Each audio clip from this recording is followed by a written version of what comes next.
Sweet. Hello, everybody. Welcome to the PT on Ice Daily Show. My name is I'm one of your division leads for both the Geri and the pelvic health division, and you guys got stuck with me twice. If you saw the episode on Monday, you can definitely see that my voice is better, so I don't have the same sickness. So hopefully my voice will be a little bit more tolerable for today's podcast. Today we're going to be talking about how fitness forward geriatric clinicians do pelvic well. And one of the things that I often will get asked about is, Christina, like, it seems really weird that you're in both the geriatric space and the pelvic health space similar than you think, especially when it comes to the quality of our care. What I mean by that is that we are not as fitness forward as we need to be in both geriatric and in the pelvic health spaces.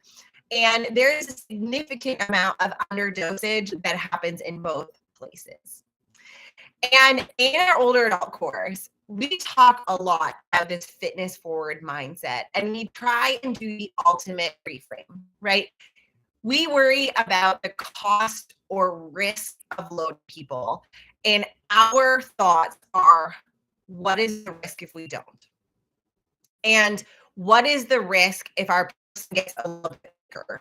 Or they have an exacerbation of congestive heart failure and now they're 5 pounds heavier and they were barely getting up from a chair using their hands when they didn't have that 5 pounds. We ask, if they have low bone mineral density and we don't give them the resiliency to reactive step when they have a perturbation, what is the risk when they fall of having a fracture versus somebody else? And that reframe is potent, right? Because it eliminates a lot of the fear and it gets us having a sense, or at least it does for me, a sense of urgency with respect to getting started with underlying muscular weakness or muscular. And what tend to underdose. My goodness, when you slip those two together, you see the bias is to keep people on the table doing Kegels, or we don't even offer them pelvic health services because we assume that leaking and incontinence is a part of aging and it's something that they have to deal with, and it's part of being postmenopausal and have had babies 50 years ago, and therefore we're not going to address it. Physiology of the system. We see that as men and women transition through andropause, right? Menopause blunting of female sex hormones, andro blunting, removal of the male sex hormones, testosterone, pelvic floor dysfunction. For females, there are 1 in 4 individuals are struggling with pelvic floor dysfunction that increases with age.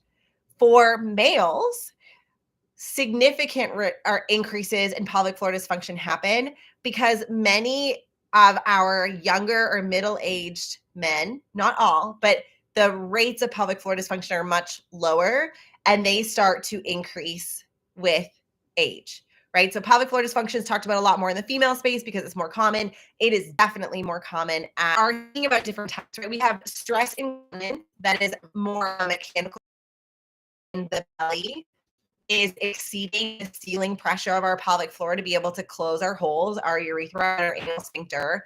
And if we don't have enough of that capacity to close those sphincters off, then we pee or poop or pass wind when we don't need to.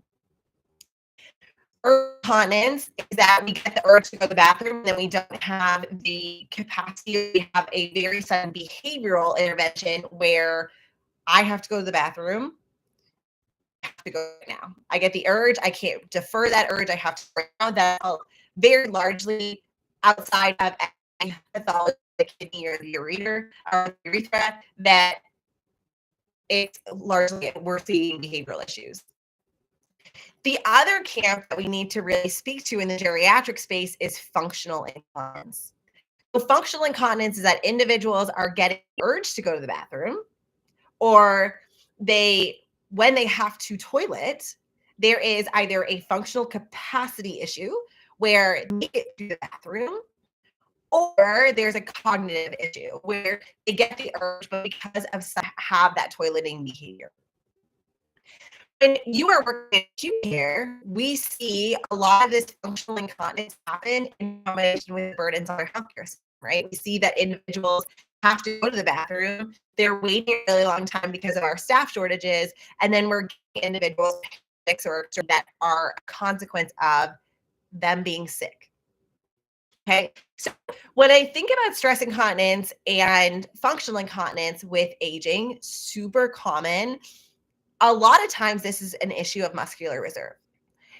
If your body is 1 rep max living, your pelvic floor is a set of muscles that is acting no differently, right? If your entire body is experiencing weakness, then your pelvic floor is experiencing weakness too. And what that means is that, yes, we want to be very focused in the pelvic floor. We have excellent evidence for pelvic floor muscle training across the age continuum in order to make a significant contribution to a person's incontinence. And this lights my soul on fire because incontinence is one of the main reasons. Your incontinence, mobility, disability, right? Those are the top 3 reasons why individuals can no longer be independent in their home. And when I think about the role of PT and OT, the PT Dream Team and rehab in general, we target 2 out of. So the first huge message that I want to have with this podcast is that, one, and just say that this is not our scope and we don't know how to handle it because we know how to work with muscle load. We need to screen for pelvic floor dysfunctions because if we are seeing outputs of weakness in the muscle that happen with incontinence, this is extremely important, can realize care or increased likelihood they can age in place. Talk about how we put the fitness forward pelvic approach in, whether you are a pelvic health clinician or not. Okay. When we look at the evidence of pelvic floor dysfunction in an aging population, there's a couple of things that we see. One is that individuals with higher amounts of sedentary behavior are at increased risk of pelvic floor dysfunction at age match. So when you compare a cohort of individuals at the age of 70 or 75, those that are more sedentary are more likely to have incontinence than those that are not. So when you compare a cohort of individuals at the age of 70 or 75, those that are more sedentary are more likely to have incontinence than those. Reduce their risk for urinary incontinence. That is number 1. Number 2 is that individuals who are physically active have reduced rates of significant pelvic floor dysfunction compared to those that don't. And individuals over the age of 65 who are more active are less likely to have pelvic floor dysfunction. Speaking to the musculoskeletal reserve component of pelvic floor dysfunction in aging. Number 3 is that for individuals with pelvic organ prolapse, those that are weaker or more sedentary have higher amounts of sarcopenia and frailty. Higher amounts of sarcopenia and frailty are more likely to experience prolapse. So subjective symptoms of bother, as if there is a heaviness or adrenal walls in combination with a subjective complaint of bother, is the way that we create vaginal range of motion. We have wrinkles on our skin. We have wrinkles in our pelvis. That is one of our wrinkles. The subjective signs of bother, though, have a discordance between the amount of range of motion that people see and the subjective report of symptom in that person. This is true across the lines. Bother or any symptoms at all can be completely asymptomatic, and other individuals can have a little bit of emotion change and experience a high symptom burden. So that emotion to that objective range, we have to do that with subjective complaints. What we are seeing is that those with more weakness have higher rates of bother. And this is where I really want to hit on the flex living.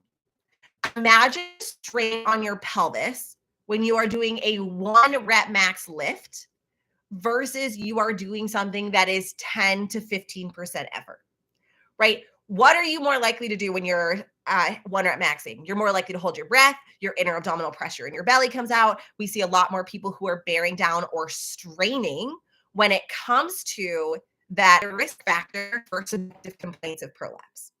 So if I have an older adult who is 1 rep max living, then they are straining with activities of daily living, right? They are straining every time they need to exert themselves around their house, which means that they are more likely to experience some of those subjective complaints of something falling out, right? That is a barrier to being able to load people. So what the heck do we do about it? First, we acknowledge that that's their day, okay? Pushing down into their pelvis when they are doing straightful tasks. Is that even a word? I don't even know. Experiencing these symptoms is one, I will get them to acknowledge or understand effortful tasks. That might mean that I'm going to ask them to do a tiny Kegel before they stand on getting them stronger so that we reduce the strain on their system and reduce their bothersome symptoms. And the third thing is that I focus on getting them stronger so that they do not strain their pelvis throughout the day. Right. So if I think about how taxing my body when I'm straining, right? For a person who has had pelvic floor dysfunction, right? Are heading into that straining a lot faster than my individuals without that reduction in deficits. So if you are a person who's working in home health, if you are a person who's working in hospital, if you're a person who's working in long-term care or skilled nursing, they are going to oftentimes be straining down, right? And that's why individuals are farting when they get up from a chair. That is your sign that they are bearing down as they are getting up, which means that they are straining on their pelvis. And that is much more common with our individuals in their 70s and 80s. A combination of decreased drive for hydration, decreases in gut motility, side effects of their medications, and potentially dietary changes. That constipation, that straining, that reduction in musculoskeletal reserve is kind of like this trifecta of risk factors for that pelvic burden. That pelvic burden with pelvic floor dysfunction reported as a barrier or a reason to stop being physically active. And so if you are having a person who is resistant, maybe let's ask and really deep dive into why, right? So when we are thinking about our fitness forward geriatric clinicians, where I want to finish off this podcast is know that you are already doing pelvic well. Because if you are getting a person to be less sedentary, get them doing, when you are teaching proper movement mechanics, including and avoiding bearing down, when individuals are doing activities of daily living, you know how to teach the brace. We get you the MMA lab with our plank lab, right? That's the foundation of bracing.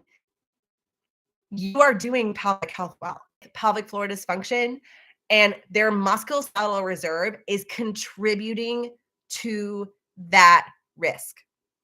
If you are stuck with me for MMA Live, you know I end up on a soapbox about pelvic health because it's so important that a deconditioned person is a deconditioned pelvic floor, and our older adults do not get the care that they need in conservative management of a muscle group that is absolutely within our wheelhouse.